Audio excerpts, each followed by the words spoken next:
So welcome everybody back to another District 142 video podcast episode.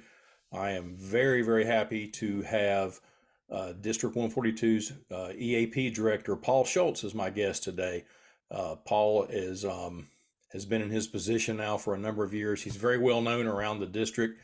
He's also a dear friend of mine, so very happy to have him on the podcast today. We're going to talk about all things EAP, about his experience with EAP, about things that are happening in the district EAP related, and how they will relate to you as a member.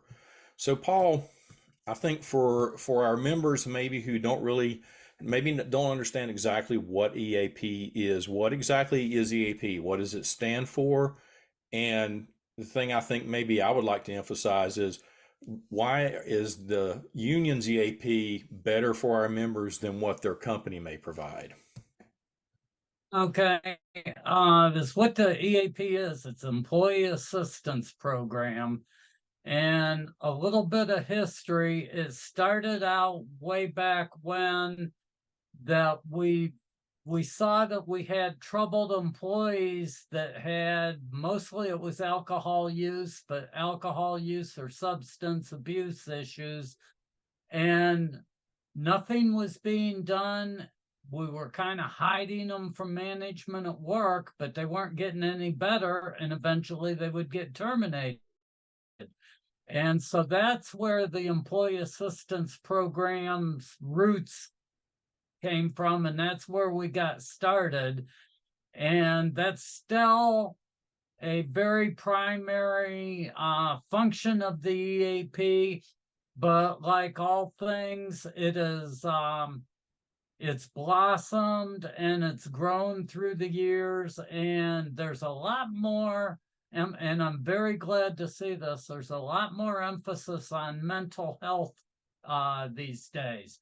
And make no mistake about it, mental health is health. Whatever affects your emotional well-being, your mental health, the attitude that you have through the day, that affects you physically as well.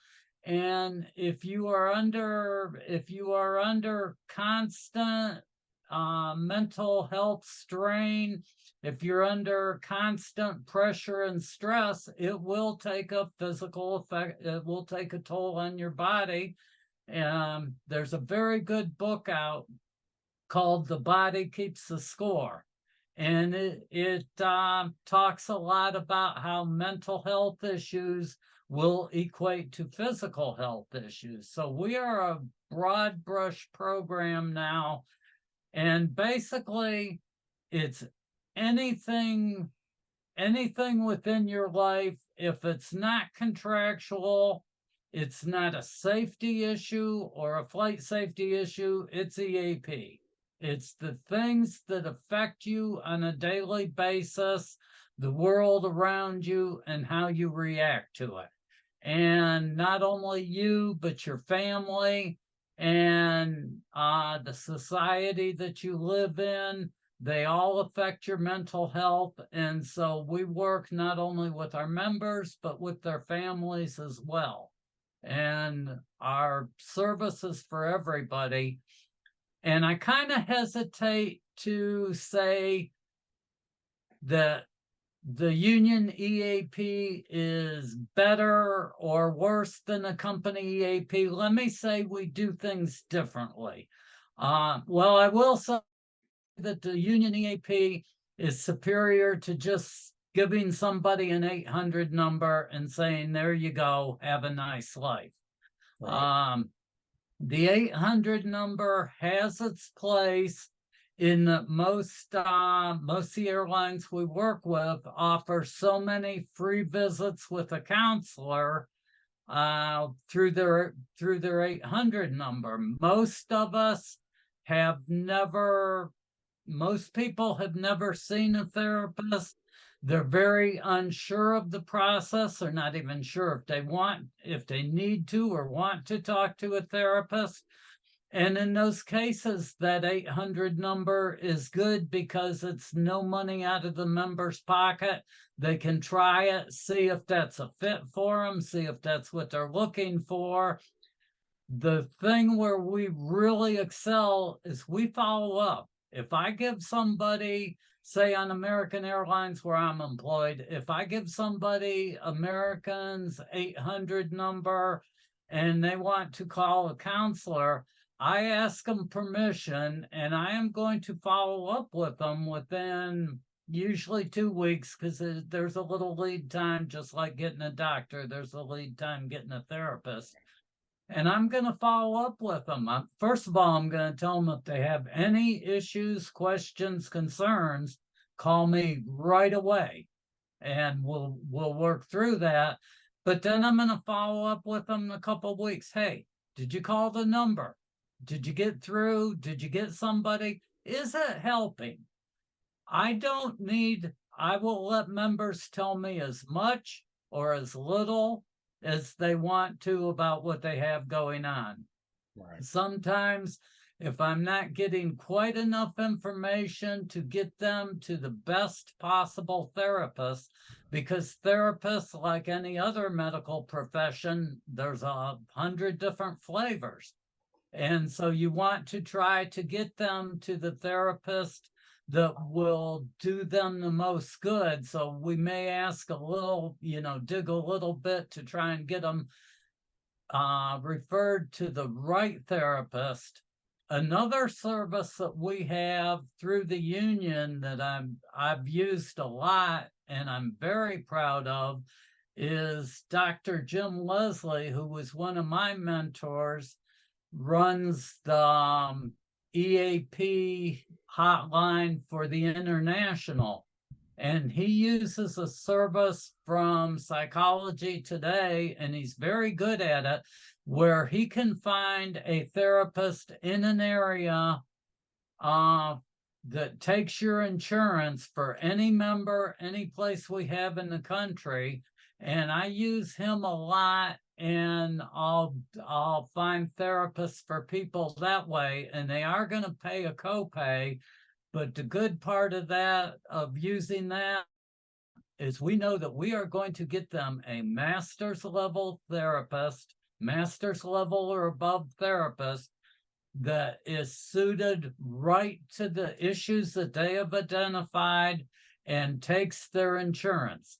And again, we're going to follow up and make sure, hey, did you get through?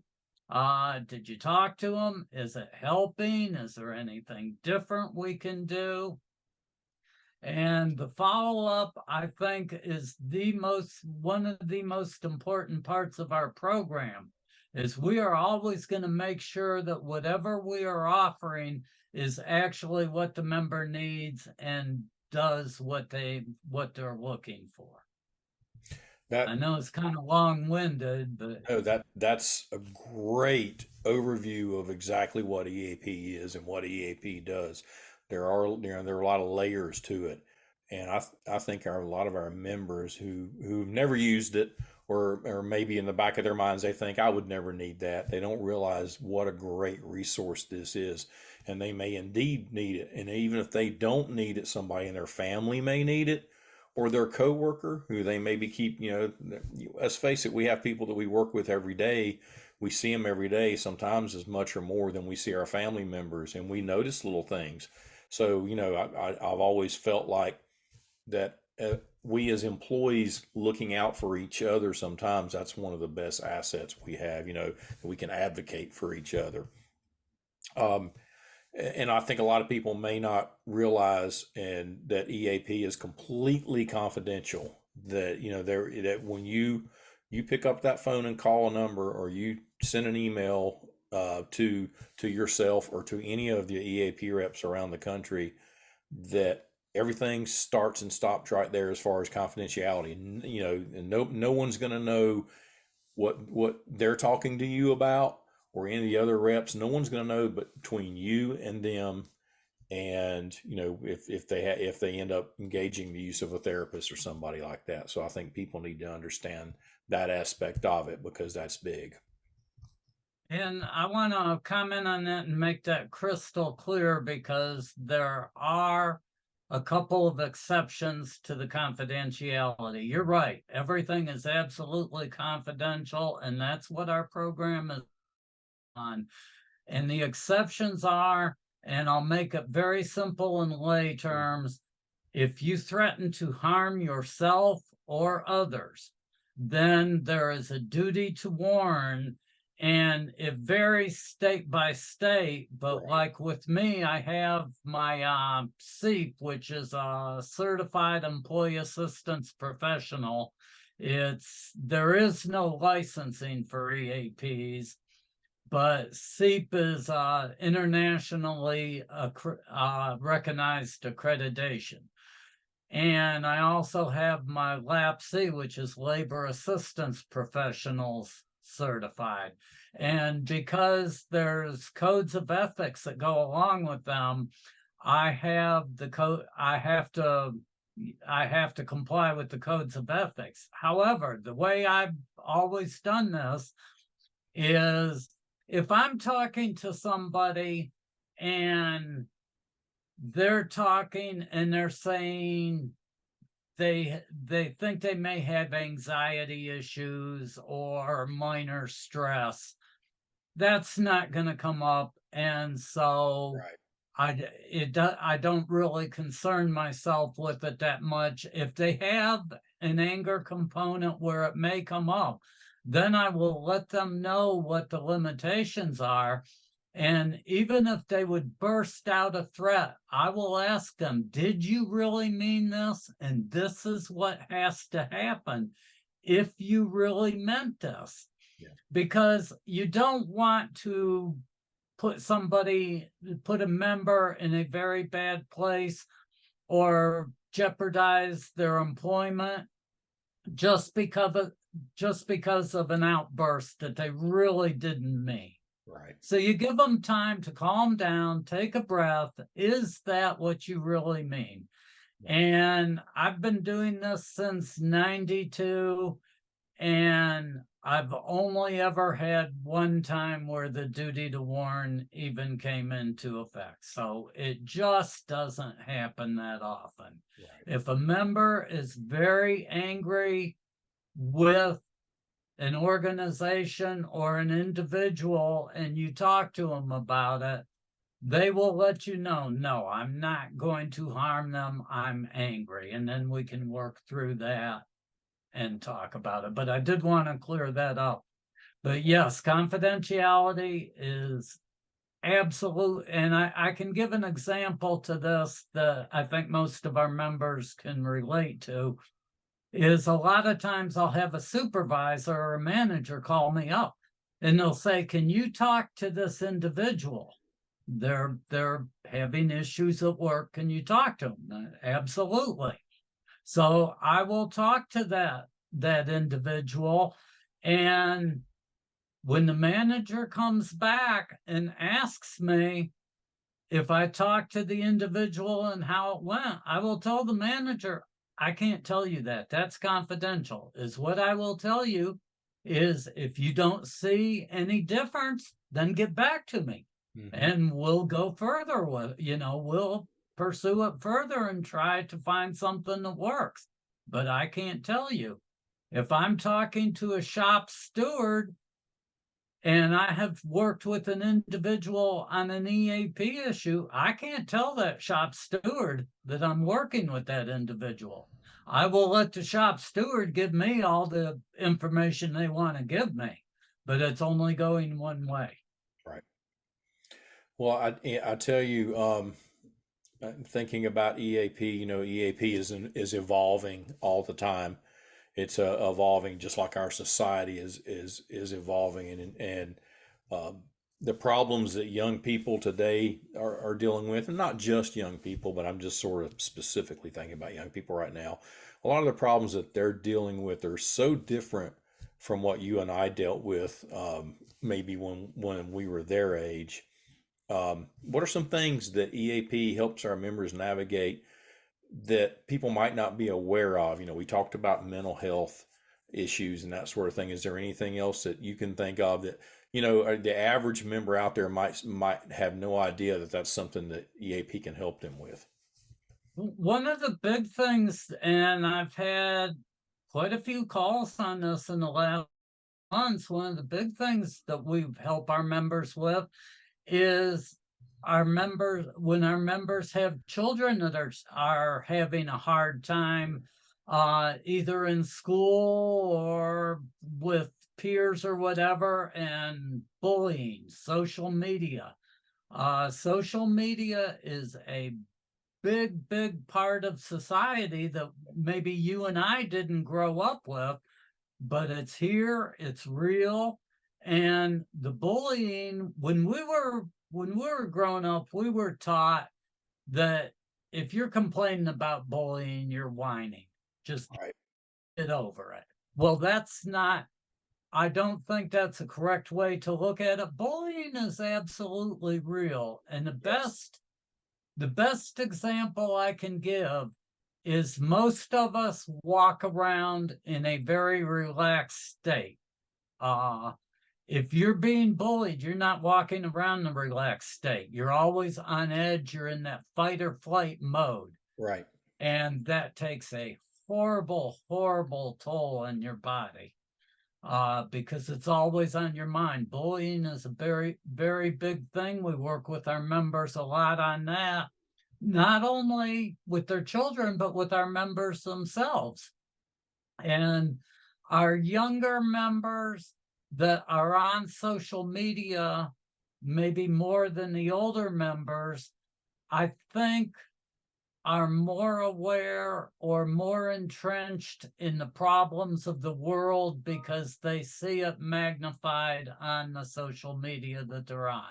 Yeah. And sometimes it gets a little bit overwhelming and it's a little bit hard to deal with. And we can work with them and, talk with them about ways to reduce stress. To just tell somebody, well, just stay off social media, that's not feasible. It's not going to happen. And that brings up another point. I think one of the best things we do as a union EAP is we meet our members where they're at and we try to put ourselves in our members' place. If I was that member, how would I feel? I'm never going to know exactly how you feel. And I would never say I know how you feel because I don't, because you bring your whole life history into how you feel. But I can try to put myself in your place and say, okay, Right. now I see where you're coming from. And does that kind of answer it? It does. Absolutely. And like another thing I was thinking of just while we were chatting is things that EAP will help people with. I know, or even things like financial problems. Like if somebody needed to know where to go because they're having financial issues, maybe they can't make their house payment, or they can't buy groceries, and they don't want to go to their coworkers and say I need help. You can go to EAP. EAP can find avenues to help you with that. So little things like that, marriage counseling, things of that nature. There's just such a broad spectrum, and I think our members really don't realize the extent to which EAP can help them in their daily lives. Well, let's talk about just for a second about the EAP reps that we have around the different properties and around the country. So, like as of right now, as we're recording this, approximately how many EAP reps do we have? Local EAP reps that are on different properties around District 142, not the entire IAM, but just for District 142, just how many do we have that you know of? We have around 22. Okay, that And we need a lot more. Southwest, for example, has, I believe, over 100 stations. yeah, We would like to have an EAP in every area. The thing that limits us is, number one, getting the volunteers to do EAP, because I think it takes a special person to do it. right, Number two, we ask a lot of our EAP volunteers. and they do it in addition to their regular job. Uh, Plus, they have a life that they need to live as well. So Right. we're asking a lot of them. I will say the EAP reps that we have, the local lodge coordinators that we have, I will say personally, I ask a lot of them, and they give a lot more than I ask. They are just outstanding. Uh, they change lives. I can't say it much better than that. They change lives. Well, I tell But you, yeah, we would like to have a lot more. We're always looking for them. We are very, very particular about who we put on the EAP committee, and of course, all the final approval goes through the PDGC. Uh, one of the things is EAP reps are appointed. They are not elected. And the reason for that, number one, is the confidentiality. Number two, and we may get into it later, is the qualifications we're looking for in an EAP rep. They're very hard to find, and we are not just going to put anybody in there. The confidentiality is absolutely crucial. well, that leads me straight into the next question. So, we know it's not easy to find potential EAP reps. Not anyone can do this job. So, what are the qualifications that you're looking for? Say, someone who's watching this podcast and says, "I'm interested in this." What kind of qualifications are you looking for, and what can that person expect when they talk to you about it, and what can they expect when they start work as an EAP rep if they're appointed? The is what we're looking for. The very first thing is somebody that has a genuine desire to help. If you're looking for time off the clock, if you're looking for any type of personal recognition, this is not the program. We're looking for somebody that has an absolute, genuine desire to help. The other thing that I really think is very important is to be non-judgmental. We all have our own biases. We all have our own our own biases and beliefs. But as an EAP rep, and we do training to help people with this, but you really need to be able to put that aside, meet the member where it's at, meet the member where they're at, and put yourself in the member's shoes. If a member comes to us and wants help, that is a very, very difficult thing to do.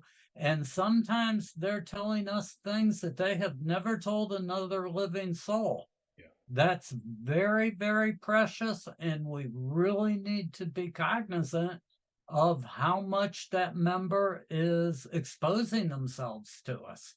So we need to be confidential. We need to be non-judgmental.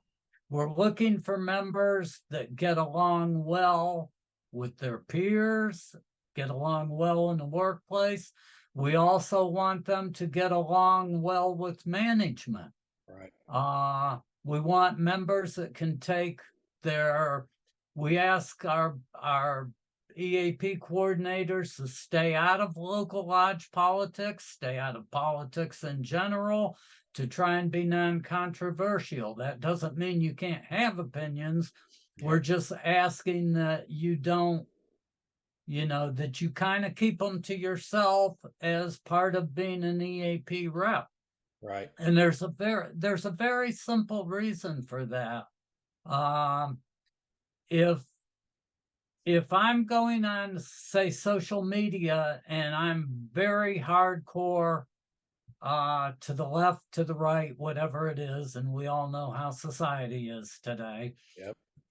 But if I'm very hardcore one way, and people see this in what I say or my social media or whatever, and they're on the other side, are they going to come to me if they have an issue? Probably not. Right. So we don't want to drive away people that may need may need our services, may need our help.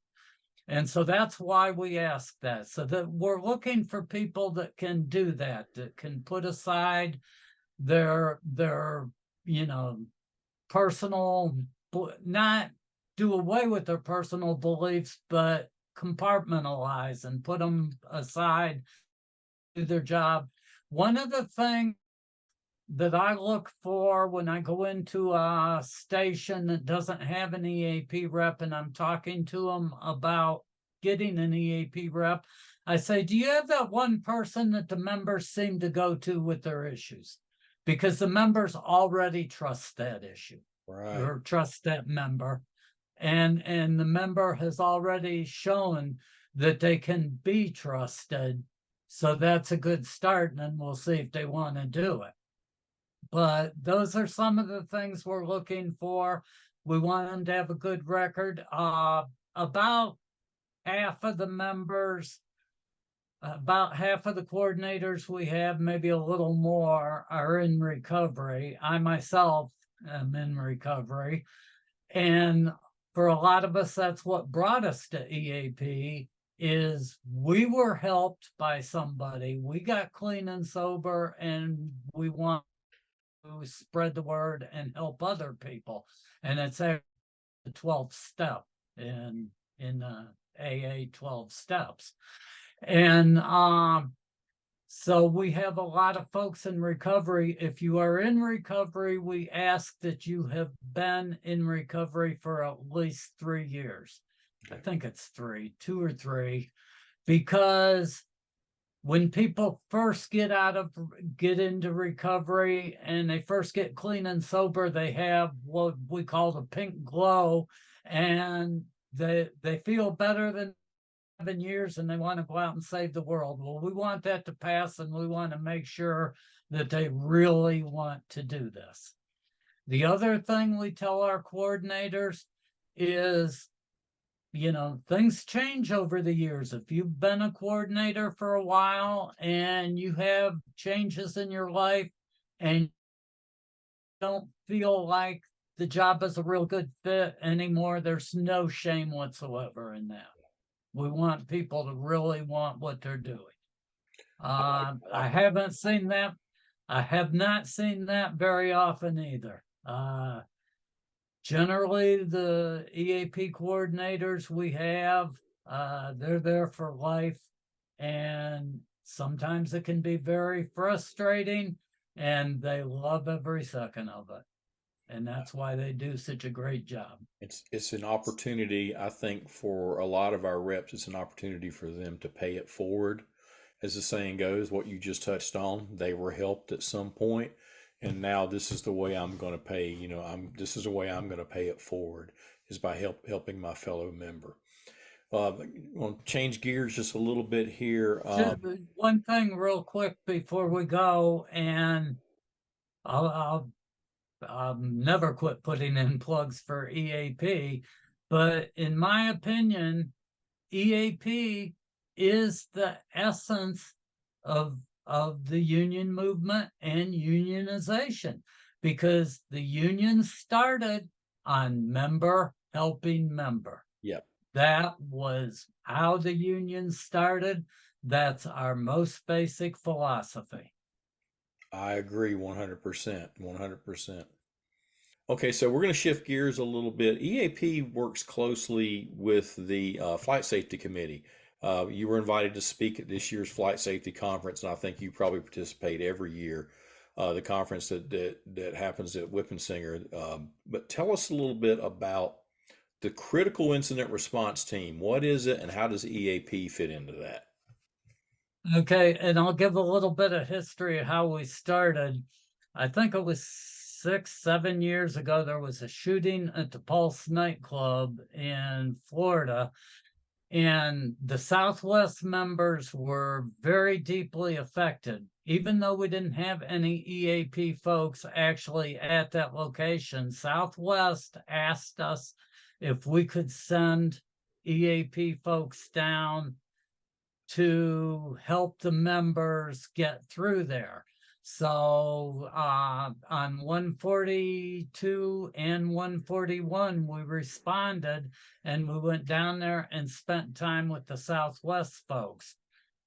The union, the international, noticed what we did and they got us all together and they said, if we're going to do this, we're going to do this right. We're going to form a team just for these critical incidents. And they asked us as they talked to us about it. We all got in a conference room. They talked to us about it. And they said, who is the best in the world at teaching critical incident? And we said, Jeff Mitchell. And they said, get him. And asked Price, they just said, get him. And so every year since then, we formed a critical incident response team that does away with the district lines. We had District 141, 142, District 19. So airlines and railroad and its transportation critical incident response team. And we formed a team, and is what critical incident response is say people are familiar with like an aircraft accident. Well, when there's an aircraft accident, the company has care teams to go in and take care of the passengers. Our flight safety folks go in and do an accident investigation.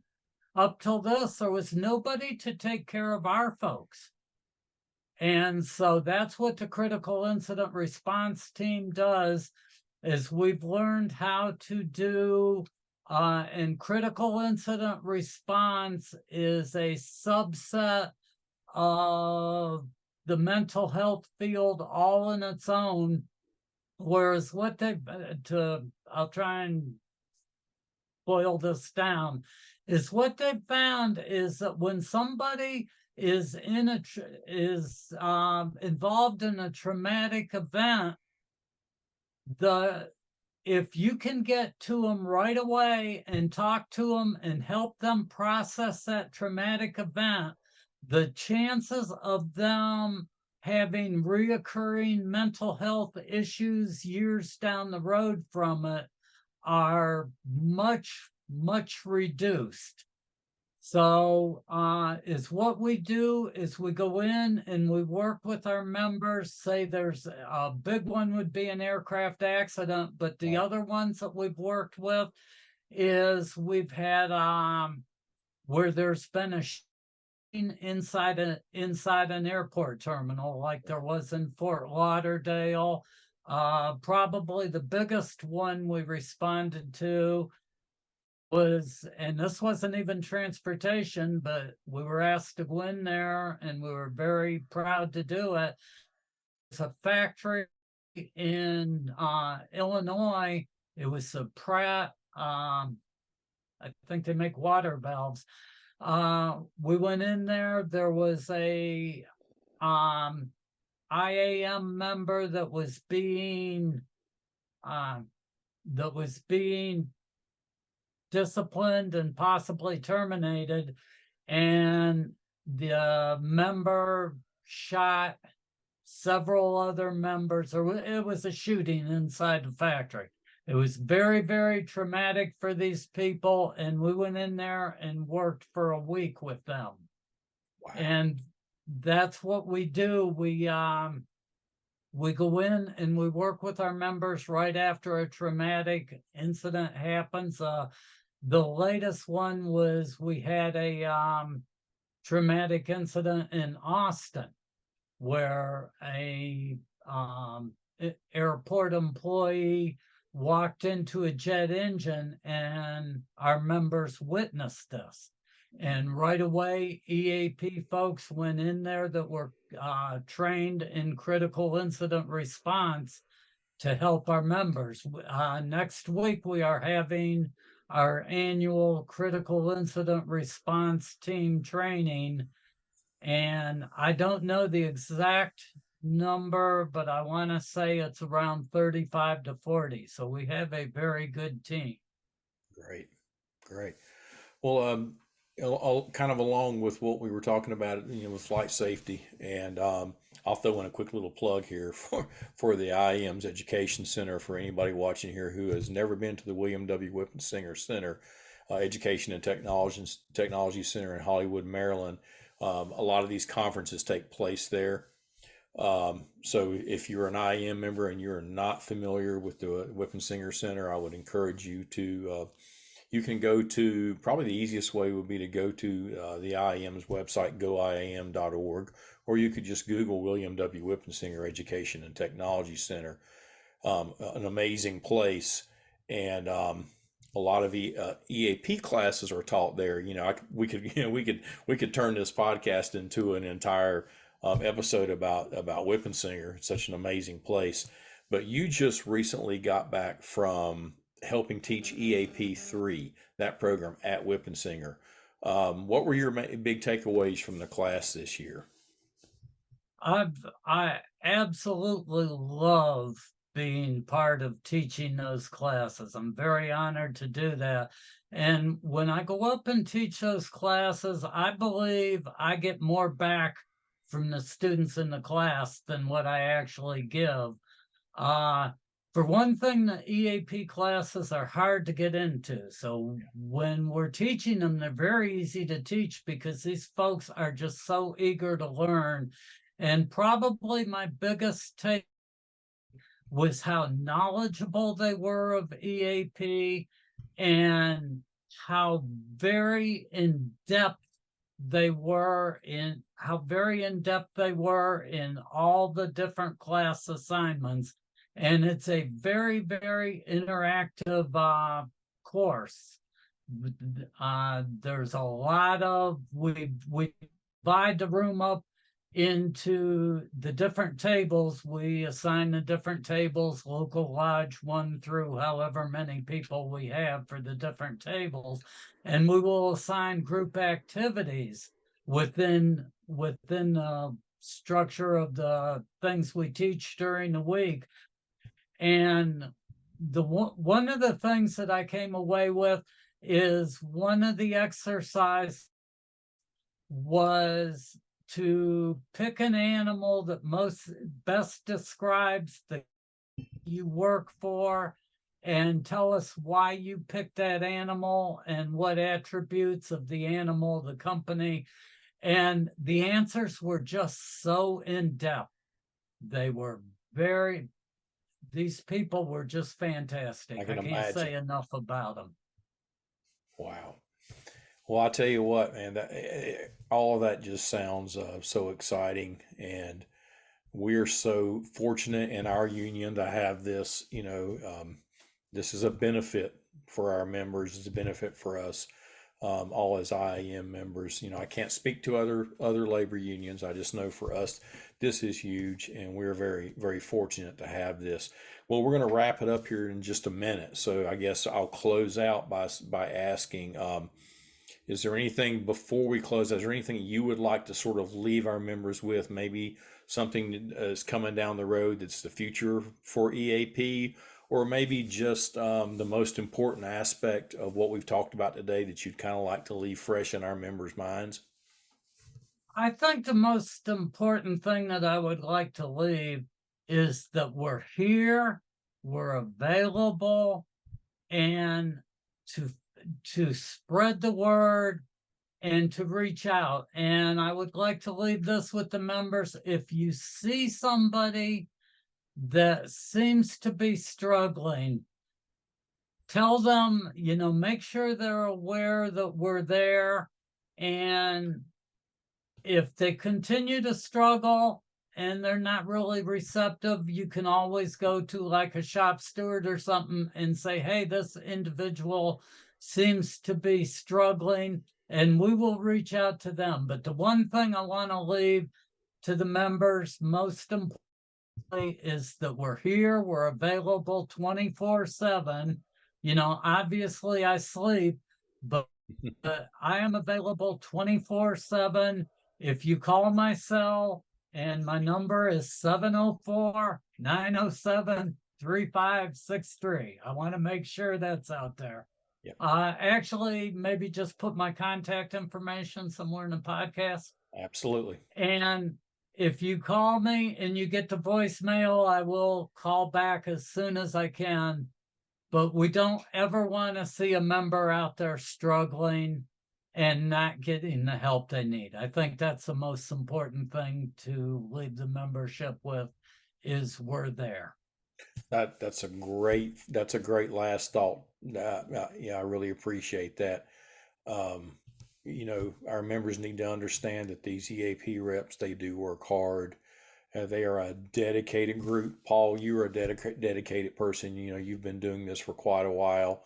And, we all know how much you pour your heart and soul into this. And we do appreciate that. Want our members appreciate that. And I hope that any of our members who watch this episode will have learned a little bit more about EAP, and that, down the road, if they have issues or they have family members who have issues or a coworker who has issues, if they can get help or they can help someone get help. But for those of you who are watching this episode, as we fade out here in a few seconds, I will put Paul's information on the screen. So we'll have his email address and his phone number. A little information about where you can find out more info on EAP on the District 142 website, and also on the IAM's website, the goiam.org. So that will all come up as we're fading out. But Paul, thank you again. I appreciate your time. I appreciate you coming on here and talking to me. We could go on for EAP's close to my heart, just because I know of so many people that you have helped over the years. I don't know them personally. I just know that it's something that you has been ongoing for a long time. And like you said, it really is sort of at the heart of unionism. But I appreciate you. I appreciate you and your team and what you're doing for our members. So we'll talk to you again soon, I'm sure. For everybody watching this, just stick around. You're going to see Paul's info come up on the screen. And we hope to see you again soon. So everyone take care and have a great rest of your day. And Paul, we'll talk to you soon. I appreciate you having me, and the membership can call me anytime. I'm always happy to talk EAP or baseball, either one. That's great. All right. You take care, and everybody stick around for Paul's info. Take care now.